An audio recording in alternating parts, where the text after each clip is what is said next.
एक बार एक गांव में झूरी नाम का एक किसान रहता था। उसके 2 बैल थे, हीरा और मोती। दोनों ही बैल हट्टे कट्टे व बलशाली थे। झूरी को उन दोनों से बहुत लगाव था।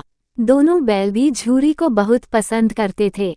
हीरा और मोती का आपस में इतना लगाव था कि यदि कभी एक खाना न खाए तो दूसरा भी घास को मुंह तक नहीं लगाता था। एक दिन की बात है, झूरी की पत्नी का भाई गया दोनों बैलों को अपने साथ ले गया। दोनों बैल इस बात से हैरान थे कि उन्हें गया के हवाले क्यों किया गया है।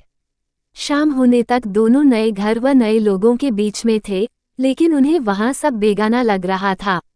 रात को जब सभी सो रहे थे तो दोनों रस्सी तोड़कर झूरी के यहाँ भाग खड़े हुए। सुबह सवेरे ही जब झूरी ने उन्हें अपने यहाँ देखा तो दौड़कर गले से लगा लिया। ये सब देखकर झूरी की पत्नी बिल्कुल खुश नहीं थी। उसने दोनों को खूब खरी खोटी सुनाई और यह निश्चय किया कि दोनों को खाने में केवल सूखा भूसा ही मिलेगा। अगले दिन गया फिर आकर दोनों बैलों को अपने साथ ले गया। गया पिछले कल की घटना से बेहद क्रोधित था, इसलिए उसने वहां भी दोनों को खाने के लिए सूखा भूसा ही दिया। किसी तरह रात कटी और सुबह दोनों को हल जोतने के लिए खेतों में ले जाया गया। हालांकि दोनों ने जैसे एक कदम भी न उठाने की कसम खा रखी थी। दोनों की खूब पिटाई हुई। रात को खाने में फिर भूसा मिला। दोनों निराश खड़े थे कि तभी वहां एक छोटी सी लड़की आई और दोनों को एक एक रोटी खिलाकर चली गई। एक एक रोटी से दोनों का पेट तो नहीं भरा, लेकिन उनके दिल को सुकून जरूर मिल गया था।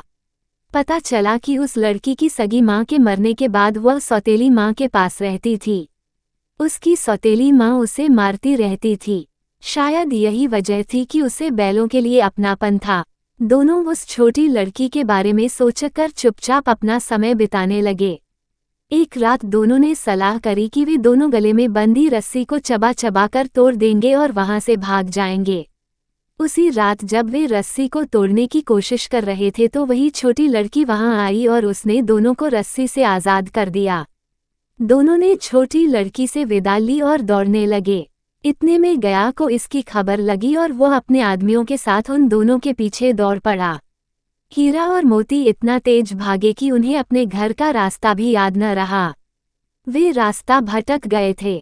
दोनों को भागते भागते भूख भी लग पड़ी थी। रास्ते में मटर का एक खेत था। दोनों ने वहां जाकर जमकर मटर खाएं। अभी दोनों खेत में चर ही रहे थे कि वहां एक सांडा धमका। दोनों ने हिम्मत दिखाकर उसे वहां से खदेड़ दिया। इतने में मटर के खेत के सेवक हाथों में डंडा लिए आ पहुंचे। हीरा के पास भागने का मौका था, लेकिन जब उसने देखा कि सेवकों ने मोती को पकड़ लिया है तो वह लौट गया। दोनों बैलों को पकड़कर मवेशी खाने में बंद कर दिया गया। उस मवेशी खाने में बहुत से जानवर कैद थे। वहां कई बकरियां, घोड़े, भैंसे, गधे बंधे थे, लेकिन किसी को भी खाने को कुछ न